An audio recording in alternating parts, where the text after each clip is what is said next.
Hi వర్స్ welcome to our channel. Manchu Vishnu గారు చాలా ప్రెస్టీజియస్గా తీసుకొని వస్తున్న ప్రాజెక్ట్ కన్నప్ప. అది మరో వివాదంలో ఇప్పుడు చిక్కుకోవడం చూస్తున్నాం. అటు బ్రాహ్మణ సంఘాలు అయితే ఈ సినిమా పైన అయితే నిరసనలు వ్యక్తం చేస్తున్నారు. గుంటూరులో అసలు ఏం జరిగింది, ఎందుకు ఈ వివాదం, మరి ఈ సినిమాకి సంబంధించి ఏం జరిగే అవకాశం ఉంది? సో ఇప్పుడు ఇదే అంశం మీరు డిస్కస్ చేయడానికి ప్రజెంట్ మనతో పాటు సీనియర్ జర్నలిస్ట్ అరవింద్ కొల్లి గారు ఉన్నారు. వారిని అడిగి తెలుసుకునే ప్రయత్నం అయితే చేద్దాం. సార్ నమస్కారం సార్.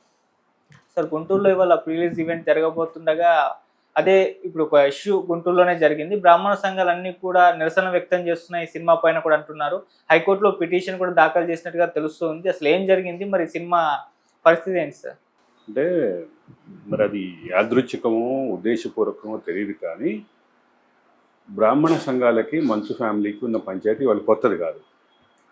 అనేక సినిమాలు మంచు ఫ్యామిలీ నిర్మించినటువంటి సినిమాలు కానీ, మంచు ఫ్యామిలీకి సంబంధించినటువంటి వాళ్ళు కీలక పాత్ర పోషించిన సినిమాలు కానీ బ్రాహ్మణ సంఘాలకి టార్గెట్ అయినటువంటి విషయం వాస్తవం. అదే సందర్భంలో వాళ్ళు కూడా ఎక్కడ తగ్గకుండా అదే భావాన్ని కొనసాగించడం కూడా చూసాం. సోమయాజులు ప్రధాన పాత్ర పోషించినట్టు ఒక సినిమా, దాంట్లో బ్రాహ్మణ గురించి కొంత తేలిగ్గా మాట్లాడారు మోహన్ బాబు అని ఒక వివాదం లేదు. కానీ అది ఆ వివాదం సద్దుమడిగింది. ఎందుకు సద్దుమడిగింది అంటే దాంట్లోనే సమాజంలో ఏ కుల వృత్తులు పాటించేవాళ్ళు దానికి సంబంధించిన ఆ కుల వృత్తులు వాళ్ళు లేకపోతే సమాజ గతి ఆగిపోతుంది అనేటటువంటి భావాన్ని చెప్పే క్రమంలో ఆ రకమైనటువంటి మాట మాట్లాడారు అనేది ప్రధానంగా తీసుకున్నటువంటి అంశం.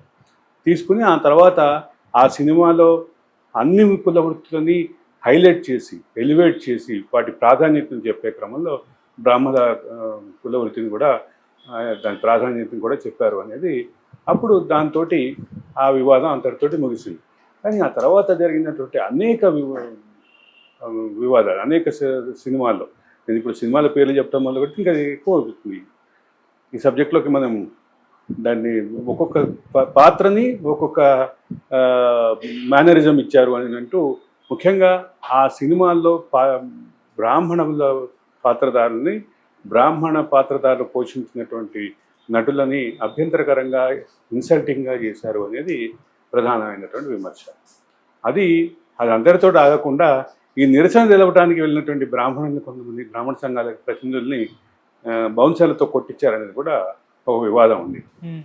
సో ఈ వివాదం అనేది కొత్త కాదు. అయితే అదే సందర్భంలో గతంలో ఈ వివాదంలో ఇటువంటి వివాదంతో సమస్యల్ని జటిలం చేసుకున్నటువంటి ఈ వీళ్ళు మంచు ఫ్యామిలీ ఆ తర్వాత తన వైఖరిని మార్చి కొంత సామరస్యపూర్వకంగా సమన్వయంగా చేసుకోవటమే ఎజెండాగా ముందుకెళ్తున్నది అనేది ఒక అబ్జర్వేషన్ ఉంటే, అసలు ఇవన్నీ పక్కన పెట్టి ఈ సినిమా వివాదంలో, ఈ సినిమా విషయంలో ఒక బ్రాహ్మణ సంఘాలే కాదు, ఇంకా వేరే వ్యక్తులు కానీ కొంతమంది కుటుంబ సభ్యులు కూడా చేసినటువంటి వ్యాఖ్యలు చూస్తాం. శివయ్య అంటే అనేది ఆయన మనోజ్ చేసిన వ్యాఖ్య. ఆ తర్వాత మళ్ళీ తన ఆలోచన మానుకొని ఈ సినిమా వెనుక చాలా మంది ఉన్నారు, ఈ సినిమా గట్టిగా నిలబడాల్సిన అవసరం ఉంది, కాబట్టి ఇది నేను చేసినటువంటి మాకరీని సీరియస్గా తీసుకోకుండా అందరూ ఈ సినిమాని విజయవంతం చేయాలని మనోజే పిలిపించారు.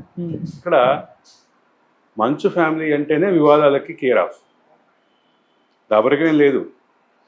మంచు ఫ్యామిలీలో ప్రతి ఒక్కరు నలుగురు కూడా వివాదాలకు కేర్ ఆఫ్. అది అంతటితో ఆగకుండా ఇప్పుడు సామరస్యంగా ఉంటున్నారు, సామరస్యంగా వెళ్ళాలి అనుకుంటున్నారు అనే ఆలోచించే స్టేజ్లో ఈ రకమైనటువంటి ఆరోపణలు రావడం ఖచ్చితంగా కొంచెం ఆశ్చర్యం అయితే కనిపించకపోయినప్పటికీ కొనసాగింపుగానే చూడాలి అనేది నా భావం. ఓకే. అయితే అది అంతటితో కాకుండా, అయితే ఈ ఒక్క విషయంలో ఒక పెద్ద సమస్యగా ఉన్నటువంటి ఇది భారీ బడ్జెట్ సినిమా. దీంట్లో వివిధ భాషల నటులు ఇన్వాల్వ్ అయ్యారు. సో ఈ సినిమా స్కోపు చాలా పెరిగిపోయింది. అదే సందర్భంలో ఈ సినిమాలో తన యాక్షన్ గురించి కానీ తన నటన కౌశలం గురించి కానీ, మిగతా సభ్యులటువంటి నటన గురించి కానీ, ముఖ్యంగా ప్రభాస్ యాక్షన్ గురించి కానీ రకరకాల ఎలివేషన్స్ అయితే ఉన్నాయి. ఎలివేషన్స్తో పాటు ఎక్స్పెక్టేషన్స్ కూడా ఉన్నాయి. వీటన్నిటి నేపథ్యంలో ఎక్కడ దీనికి ముగింపు వస్తుందో చూడాలి. కానీ ఆ కుటుంబానికి ఉన్న సహజమైనటువంటి ఆ వైఖరిని మాత్రం వాళ్ళు సవరించుకుంటున్నారు, సమర్థించుకుంటున్నారు. అదే సందర్భంలో దానికి కొంచెం కరెక్షన్ మెకానిజంలో ఉన్నారు, సమన్వయంతో వెళ్ళాలనుకుంటున్నారు, వివాదాలకు వెళ్ళొద్దు అనుకుంటున్నారు అనేటటువంటి వాదన ఇటీవల కాలంలో బాగా వినిపిస్తుంటే అందుకు విరుద్ధంగా ఈ వాదన మళ్ళీ ముందుకు వచ్చింది. బ్రాహ్మణ సంఘాల నుంచి వచ్చినటువంటి అభ్యంతరం పట్ల ఏ రకమైనటువంటి అభ్యంతరం తీసుకుంటుంది, ఏ రకమైనటువంటి స్టెప్ తీసుకుంటుంది ఈ చిత్ర యూనిట్ అనేది కీలకమైన అంశం. ఓకే, అది కూడా ఈవెంట్ ముందే జరుగుతుంది కాబట్టి ఈవెంట్ మీద దీని ప్రభావం పడుతుందా, పడితే దీనికి తర్వాత కరెక్షన్కి ఏ దిశగా వెళ్తారు. గతంలో వాళ్ళు కరెక్షన్కి సిద్ధంగా లేరు, అందుకే బౌన్సర్లతో కొట్టించారనేటటువంటి విషయం కూడా చాలా ప్రముఖంగా వినిపించింది అప్పట్లో. ఇప్పుడు కూడా అదే రకమైనటువంటి అభిప్రాయం ఉంది కాబట్టి దీనికి ఫుల్ స్టాప్ ఎక్కడ పడుతో ఆసక్తిగా మనం అయితే చూడాల్సిన పని అయితే ఉందని చెప్పక తప్పదు.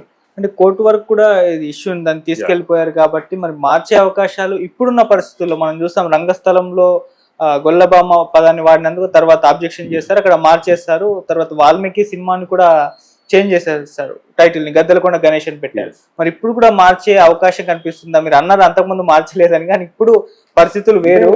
వాస్తవంగా మంచు ఫ్యామిలీ యాటిట్యూడ్ చూసినటువంటి వాళ్ళకి మార్చే అవకాశాలు కనిపించవు అనేది మామూలుగా మాట్లాడతారు.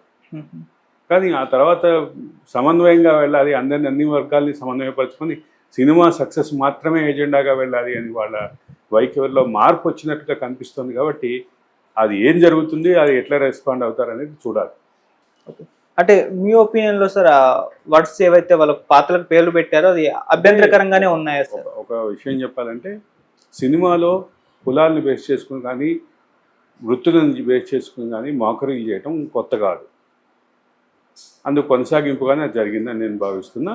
ఇది పర్టికులర్గా ఒక సామాజిక వర్గం తమ మనోభావాన్ని దెబ్బతింటుందని అభ్యంతరాలు వ్యక్తం చేస్తున్న నేపథ్యంలో వారిని కూడా సమన్వయపరుచుకుని వెళ్తారా లేదా ఏ రకమైనటువంటి డెసిషన్ తీసుకుంటారు? అంటే ఇక్కడ సమస్య ఏంటి ఉంది, సమస్య పరిష్కారం అవ్వాలి, సినిమా యథావిధిగా బయటికి రావాలి, సినిమా ఒక సక్సెస్ అవ్వాలి, సక్సెస్ అయిన తర్వాత దీన్ని ఎటువైపు తీసుకెళ్తారనేది చూడాలి. Right sir, thank you so much.